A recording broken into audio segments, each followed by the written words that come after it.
so many chances to knock someone off. You only get so many chances. Go! You got so much to play for today. You got so much to play for. You gotta leave it all out there. It's all about us. Let's go. Penn on 3. 1, 2, 3.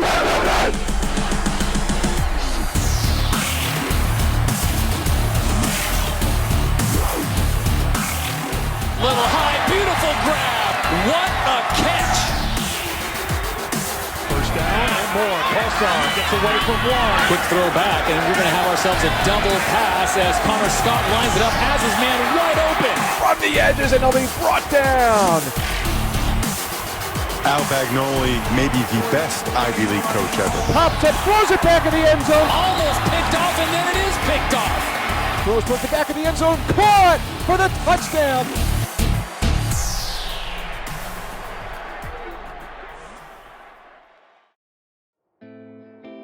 Tradition is simply defined by Merriam-Webster as a way of thinking, behaving, or doing something that has been used by the people in a particular group or family for a long time. Distinguished as the first university in the United States, the thread of tradition is woven deeply through the University of Pennsylvania. From heyday or the words of the red and blue to a simple piece of toast, the everyday life of a Penn student embodies all that came before them. The same tradition extends to the brotherhood of Penn football. The champion spirit has been held up by countless student athletes from all walks of life, seen by millions of fans, and carried on by the hundreds of alumni that fostered their futures on the very same historic Franklin Field. The ball is spotted. The kick is away. It's long enough. It's good. Penn wins. Penn wins. Penn wins the Ivy League title. Penn wins the Ivy League title. Over the last 23 years, Franklin Field has seen more undefeated Ivy League seasons than any other school has in their entire history. The Penn Quakers will go undefeated in 1993. And played home to a team that has more outright Ivy League titles than any other school. Penn Quakers are the 2010 Ivy League champions outright. Through that 23-year span, one man has been responsible for creating that way of thinking, behaving, and doing one thing: winning. That is Al Bagnoli. Announced prior to the 2014 campaign, Bagnoli decided it would be his last season, the final chapter in a storied career. Hired in 1992, Al Bagnoli rewrote not only the Penn record books, but the record books of the Ivy League. Often referred to as the Ancient Eight, the past 23 years, Al Bagnoli essentially turned it into Penn football and the other 7. On 6 different occasions, Bagnoli ran through the Ivy League schedule without defeat, and for a stretch between 2001 and 2004, Penn never lost to an Ivy League opponent. He is going down as one of the best Ivy League coaches ever.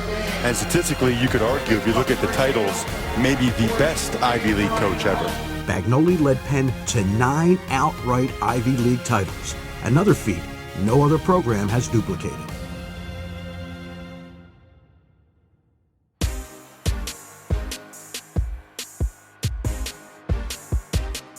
The inevitable task followed of replacing such an icon. Penn will turn to Ray Priori in 2015, defensive coordinator for the past 17 seasons and associate head coach since 2006.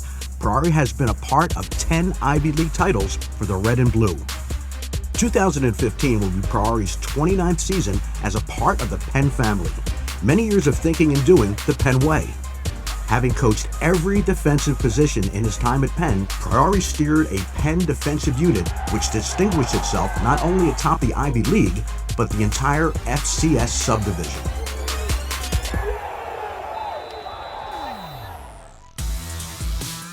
"2014 was no different from years past, as again, Penn made headlines. 6 members of the Quaker family distinguished themselves with all Ivy honors. Senior wideout Spencer Colsar played himself to one of the country's highest honors, first team All-Ivy. He's got as much wiggle as anybody in the Ivy League. Tucks it down the far right sideline, hauling it in, Spencer Colsar. In his final campaign at Penn, the New Jersey native saved his best season for last. down to the 30 against the right sideline, 20 to the 10, stiff arm to the 5, gets the pylon, it's a touchdown! Colsar led the country with over 8 receptions per game, including a new single game Penn record, 16 grabs at Princeton. His season total of 82 catches ranked second most for a single season in school history. Colsar finished 2014 with 884 receiving yards and 1,228 all-purpose yards, both third most in the Ivy League. Colsar towards left sideline, the 5 to the pylon, and Spencer Colsar, his second reception for a touchdown today. 3 other seniors claimed second-team All-Ivy honors. Linebacker Dan Davis claimed All-Ivy honors for a 3rd consecutive year. Davis from Norman, Oklahoma, exhausted opponents' ideas of offense. He led Penn with 8.5 tackles for loss, forced 2 fumbles. In his final campaign, Davis totaled 53 tackles and 3 sacks. Tight end Ryan O'Malley garnered second-team All-Ivy status in his final season at Penn. The 6'7" senior from Summit, New Jersey, was a backbone of the perimeter of Penn's rushing attack. Watch this block right here. Ryan O'Malley had a pancake block and a good one. O'Malley proved to be a dual threat, hauling in 2 touchdowns. Pops up, throws it back in the end zone. That was nice. Evan Jackson also played his way to a second-team All-Ivy honors, doing so for the 2nd consecutive season. His 79 tackles ranked him 4th in the Ivy League. Besides bringing down ball carriers, Jackson held his own in the secondary, notching 4 pass breakups, forcing as well as recovering a fumble. Comes out and Quakers land on it. Evan Jackson makes the hit that jars the ball loose. Junior Tyler Drake earned his first career All-Ivy accolade, being named honorable mention. Under pressure from the edges, and he'll be brought down. Tyler Drake. The defensive end from Plantation, Florida, led the Quakers with 6 sacks on the season. Drake equaled Davis's team-best 8.5 tackles for loss and 2 forced fumbles. With still a senior season to play, Drake tallied 58 tackles, second best for the Quaker defensive unit. For a deep drop back to the 40, under pressure from behind, it's Tyler Drake. Senior Connor Scott finished out his Penn career by again earning all Ivy honors. His 51 receptions for 501 yards and 3 scores earned himself all Ivy honorable mention. Torgerson fires one across the middle. Catch is made. Connor Scott, touchdown Quakers. In an astonishing feat of consistency, Scott finished his career by catching a pass in each of his final 28 games, ending a career with 151 grabs, good for 4th most all-time Penn history. Looking long again for Scott. Touchdown.